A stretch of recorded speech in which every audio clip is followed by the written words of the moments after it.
Hello and welcome to actually trying good mac and cheese for once. We have made it through all the boxed mac and cheeses we had saved in our pantry, so now we are making our own mac and cheese. From scratch. Yes, because that's how you make mac and cheese. Welcome to week 9. I don't think anyone's that excited. I'm excited for week 9. Yeah. We already prepared everything off screen, but we have our mixture of cheeses. We can say how much of everything we used. I'll put it on a ticker right And here. in the description if you want to follow this recipe. But we have 3 different kinds of cheese. 4, actually. 4 we have cheddar, Asiago, Gruyere, and mozzarella. So it's gonna taste good because lots of good cheeses in here. Now you didn't mix the cheeses on purpose, right? We mixed them a little, but we want nice little sections that have just a little bit more of one cheese than others.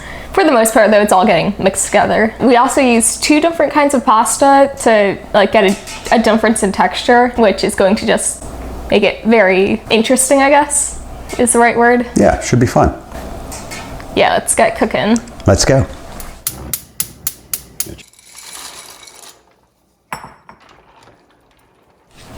So while the water is boiling, we are going to try this chocolate we picked up today. Can't tell if you can read it, but it's Chocolove, orange peel, and dark chocolate. Chocolove.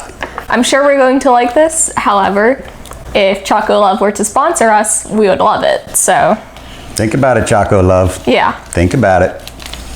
I may have to read the poem this week. maybe not.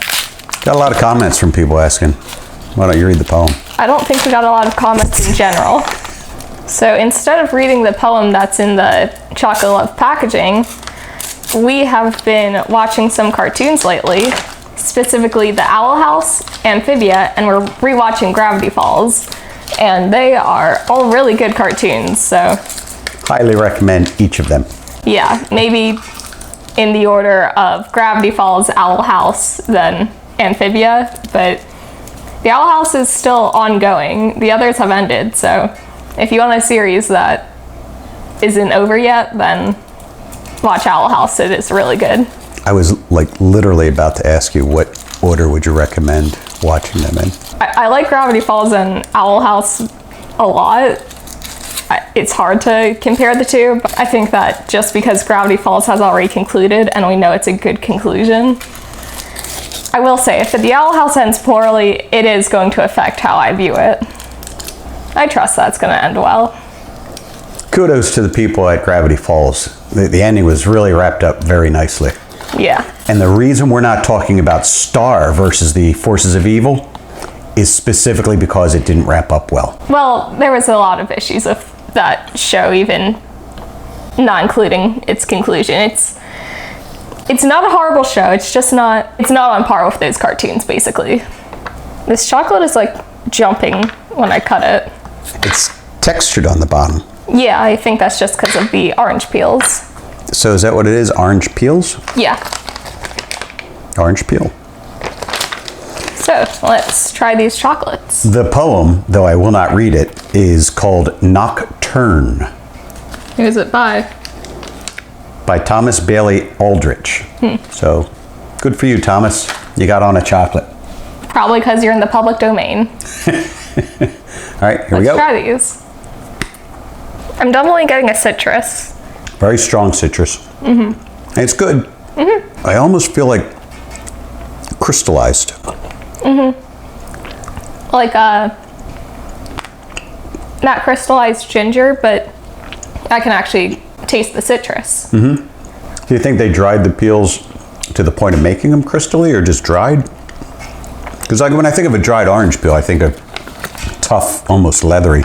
They don't talk about it being crystallized anywhere. It tastes really good though.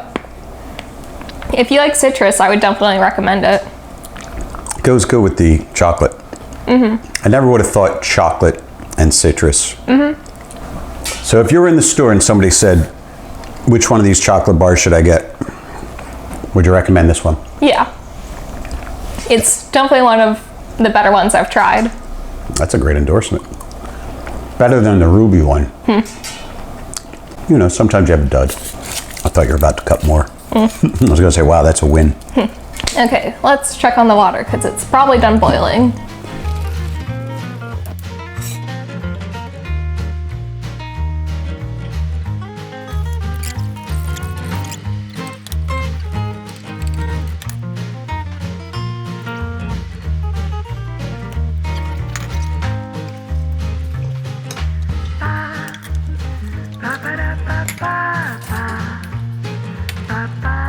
Every now and then you get a little clump of cheese. That's a win. Yeah. So it's very cheesy, high quality noodles. It is a little soupy. Yeah. I think we could add more cheese. To be fair, the recipe that we based this off of was a bake in the oven recipe, so they would have had a lot of this liquid boil off.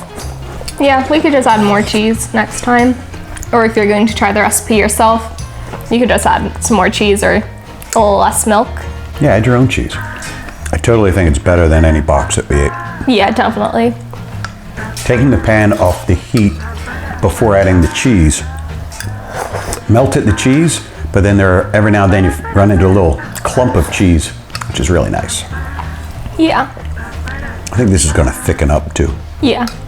We eat the rest of this while watching cartoons and not having an audience. All right, then we're going to wrap it up. We probably won't see you next week, so Well, we might do something different next week. possibly. Reese cups or something. Maybe. I'd give it, what are you going to say? Top of the heap? Yeah, top tier. Top tier. 10 out of 10. I gave Chester Cheeto, I put him 10th out of 8. All right, bye. Bye. Don't subscribe. Yeah, Go we away. don't care. Yep. Hope you liked this, but we don't really care. But it'd be nice if you did. Bye. Bye. No, it's not boiling yet. That was more so a segue than... Ah, look at you. You gotta help me clean this week.